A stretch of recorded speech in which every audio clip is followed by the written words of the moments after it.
નમસ્કાર વિદ્યાર્થી મિત્રો, આપણે ધોરણ 12 ભૂગોળમાં જ્યારે પ્રથમ પ્રકરણ અને બીજો પ્રકરણનો જ્યારે અભ્યાસ કર્યો ત્યાર પછી આપણે પ્રકરણ 3ની શરૂઆત કરીશું.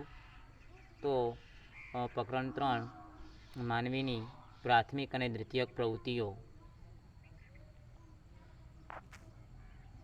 તો માનવીની પ્રથમ અને દ્વિતીયક પ્રવૃત્તિની અંદર આપણે જોઈએ તો પહેલાં તો આર્થિક પ્રવૃત્તિ એટલે શું? માનવીની આર્થિક પ્રવૃત્તિ એટલે શું?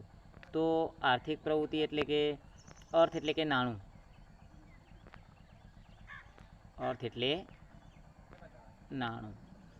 તો આ જે નાણું છે એને પ્રાપ્ત કરવા માટે, જે નાણું મેળવવા માટે જે પ્રવૃત્તિ કરવામાં આવે છે તેને આપણે આર્થિક પ્રવૃત્તિ કહીશું. તો હવે આપણે આર્થિક પ્રવૃત્તિની સવિશેષ આખી પૂરી વ્યાખ્યા આપણે સમજીએ તો જોઈશું કે જે પ્રવૃત્તિથી મનુષ્યને આવક પ્રાપ્ત થાય છે. આર્થિક પ્રવૃત્તિની આપણે વ્યાખ્યા સમજીએ છીએ તો જે પ્રવૃત્તિથી મનુષ્યને આવક પ્રાપ્ત થાય છે તેને આર્થિક પ્રવૃત્તિ કહેવામાં આવે છે.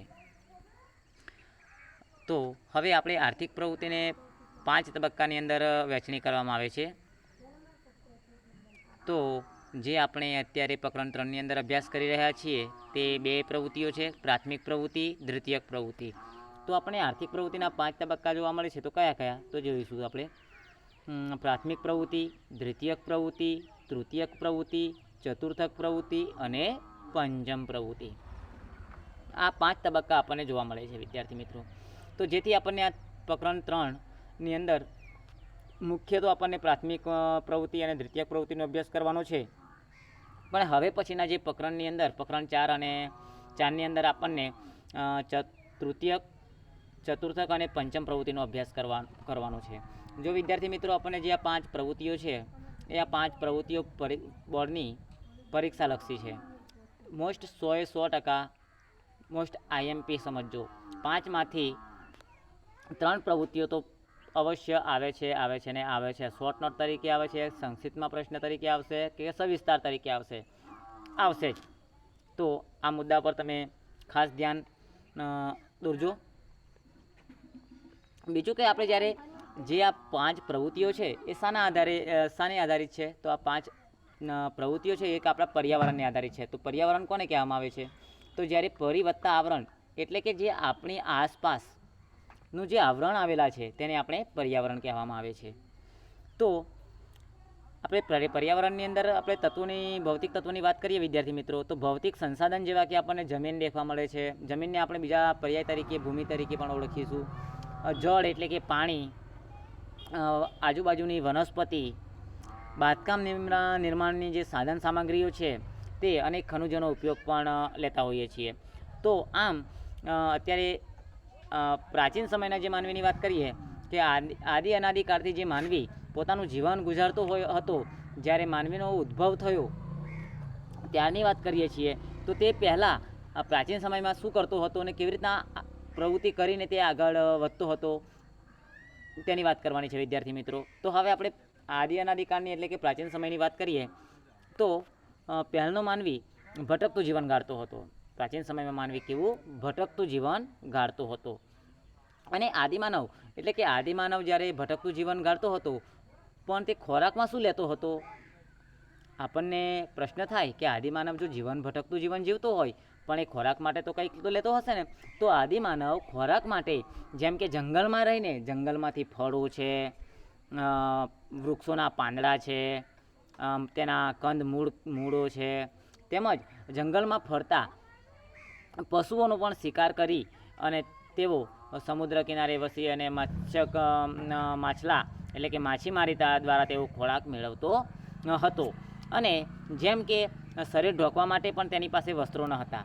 જે આદિમાનવ છે તેને શરીરે ઢાંકવા માટે પણ વસ્ત્રો ન હતા, તેવી પરિસ્થિતિ હતી. પણ સમયમાં પરિવર્તન આવે છે. જ્યારે અંદર સમય જતાં ધીમે ધીમે તેનામાં સમજણ શક્તિ આવે છે.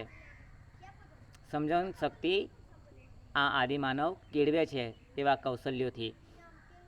અને જ્યારે તે ધીમે ધીમે આવા જે પ્રાણીઓનો શિકાર કરતો હતો તેવા પ્રાણીઓને તેઓ ઓળખે છે અને તે સમજતો થયો કે આને આ પ્રાણી કહેવાય, અને ગાય કહેવાય, અને ભેંસ કહેવાય, અને બળદ કહેવાય. તો એવા પ્રાણીઓને ઓળખતો થયો.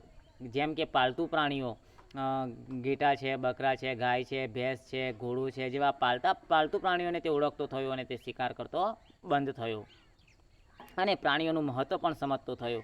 તો ધીમે ધીમે તે આ પાલતુ પ્રાણીઓને તે પાળવા લાગ્યો અને આ પાલતુ પ્રાણીઓને પાળી અને તે પછી પશુપાલનનો આરંભ થવા લાગ્યો.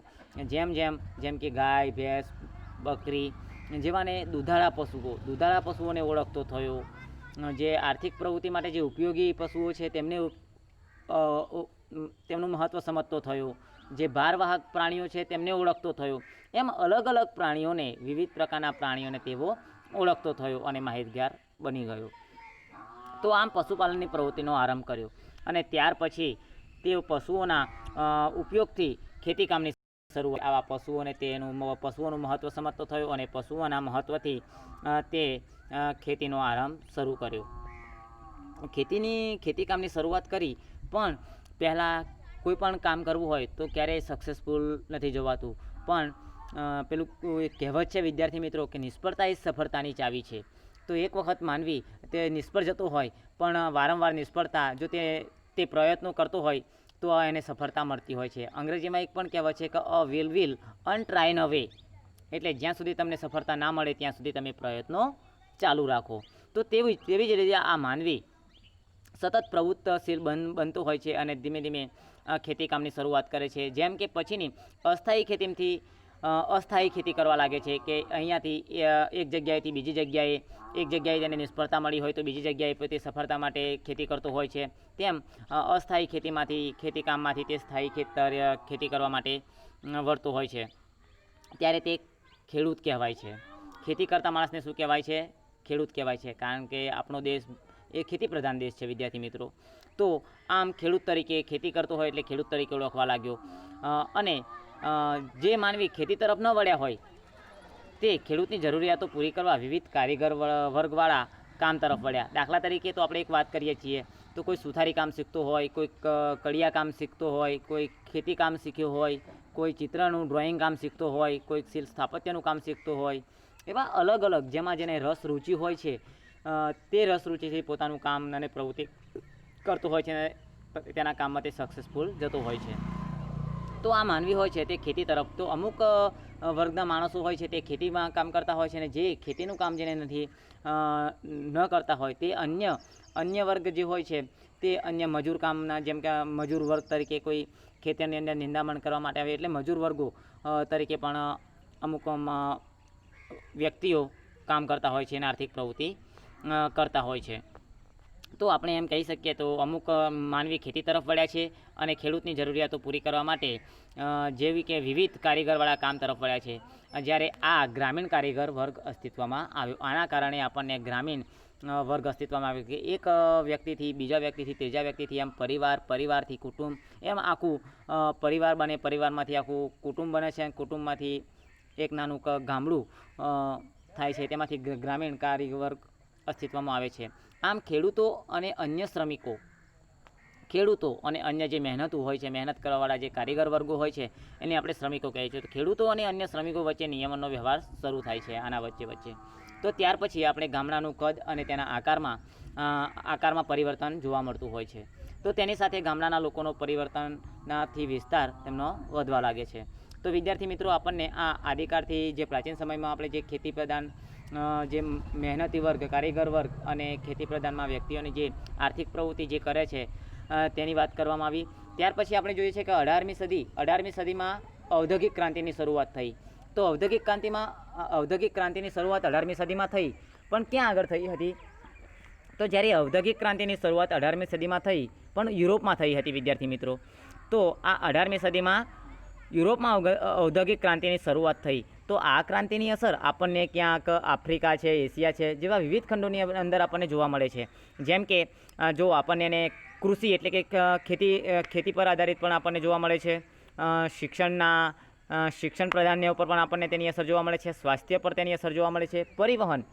પરિવહન એટલે કે વાહન વ્યવહાર કે આપણે જે ગામડાઓમાં કાચા પાકા જે રસ્તા હોય છે જેની અંદર આપણને પરિવહન એટલે કે જે વાહન વ્યવહાર ચાલતો હોય છે તેને પરિવહન કહેવામાં આવે છે.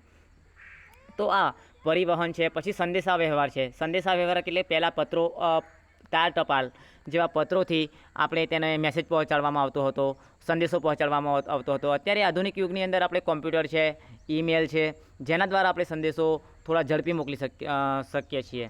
તો આ યુરોપની પ્રજા સમગ્ર વિશ્વમાં છવાઈ ગઈ. જેમ કે જ્યારે આપણો ભારત દેશ છે એ અતિ ગરીબ હતો, પણ જ્યારે યુરોપના લોકો, જ્યારે આપણે પ્રથમ વિશ્વયુદ્ધ થયું, બીજું વિશ્વયુદ્ધ થયું, ત્યારે 1945ની અંદર જ્યારે અંગ્રેજો વાસ્કો દ ગામાએ ભારતમાં આવવા માટે નવો જળમાર્ગ શોધ્યો હતો. તો આ નવો જળમાર્ગ શોધ્યો તો એ ભારતમાં તો યુરોપના લોકો અંગ્રેજો હતા, તે અંગ્રેજો અહીંયા આવી અને પોતપોતાના અલગ અલગ વ્યાપારો સ્થાપી અને પોતપોતાની આર્થિક પ્રવૃત્તિઓ કરવા લાગ્યા હતા. તો આમ તેમ યુરોપને આ જે સંસાધનો, બીજા ભૂમિખંડોની કુદરતી સંસાધનોનો જે લાભ તે યુરોપને થવા લાગ્યો, અને જેથી આ યુરોપ વિકાસશીલ યુરોપ ખંડ વધુ વિકસિત બની ગયો. તો આ જ સમયગાળામાં સંસ્થાનવાદી શોષણને કારણે એશિયા તથા આફ્રિકા દેશો અલ્પ વિકસિત સ્થિતિમાં મુકાઈ ગયા છે.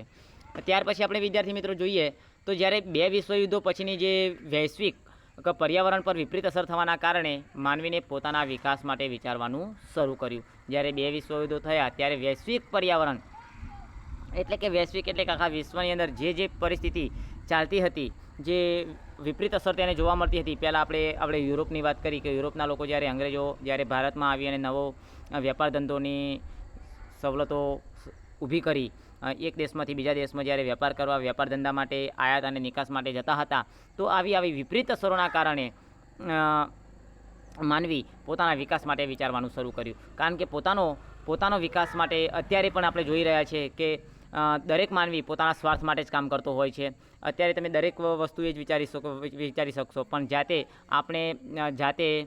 કમાશું, આપણે જાતે શ્રમ કરીશું તો આપણું પગ ઉપર જાતે ઊભા રહીશું. કારણ કે એક કહેવત છે કે પારકી આશા સદા નિરાશ, બીજાની આશા ઉપર આપણે બેસી રહીએ છીએ તો આપણને નિષ્ફળતા જ પ્રાપ્ત થતી હોય છે.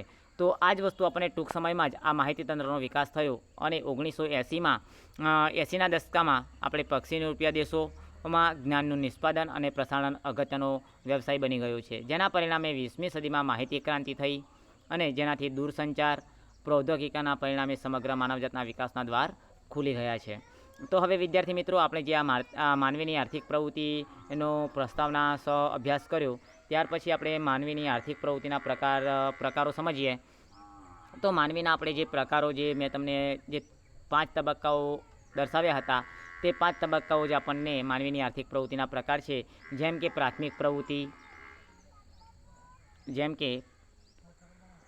પ્રવૃત્તિ, દ્વિતીયક પ્રવૃત્તિ, તૃતીયક પ્રવૃત્તિ,